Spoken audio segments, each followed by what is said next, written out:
It is Monday, November 8th, it's November 9th. It's November 9th, 2020. I'm Pastor Thor Ramsey with Center Church. This is Gospel for Five, where we take 5 minutes out of our day and focus on the gospel and the one who saved our souls, because Jesus is the gospel. So we ended up last Friday in about the middle of chapter 2 of the book of Galatians, as we've been going through Galatians line by line. We're about at verse 14, where Paul writes, "But when I saw that their conduct was not in step with the truth of the gospel, I said to Cephas," to the apostle Peter.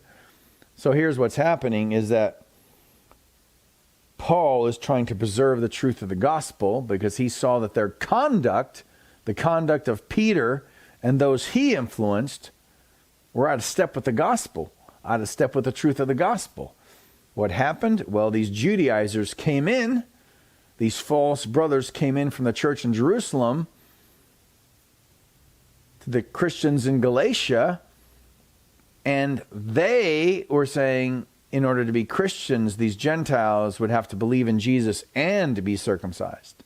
That's salvation. Whereas before these Judaizers came, Peter, who was Jewish, and all those other Jewish and brothers and sisters who were influenced by Peter, were saying, no, you're saved by grace plus nothing. By grace alone, through faith alone, in Christ alone. That's salvation. But when these Judaizers came, their behavior changed. They withdrew from the Gentiles, and their conduct started acting like, yes, their gospel is the true gospel, that you're saved by grace plus circumcision. That's not in line with the truth of the gospel. Paul called them on it in front of everyone, before them all. He said to Peter, "If you, though a Jew, live like a Gentile." In other words, before everyone came, you were living like a Gentile. Like what? You're saved by grace plus nothing. You're saved by the work of Christ alone. If you, though a Jew, live like a Gentile, like you're saved by grace plus nothing, and not like a Jew, how can you force Gentiles to live like Jews? That you're saved by grace plus the law, or grace plus circumcision, or some aspect of following the law.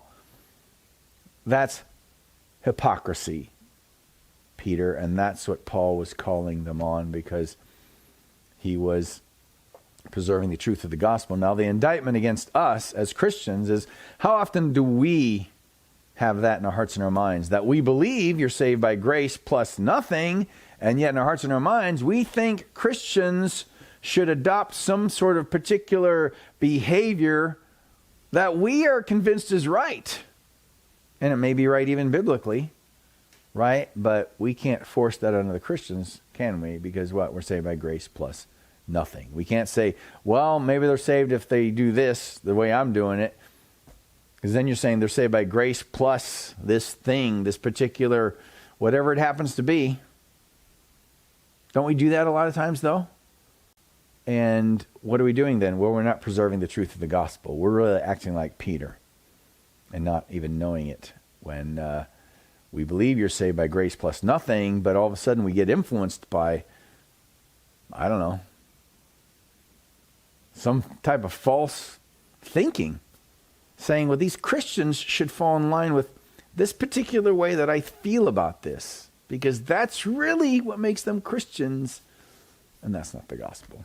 You're saved by grace alone, through faith alone, in Christ alone. Grace plus nothing is the gospel, and that's how we preserve the truth of the gospel, by not implying to other Christians that they can be good Christians if they believe in Jesus and do this particular thing.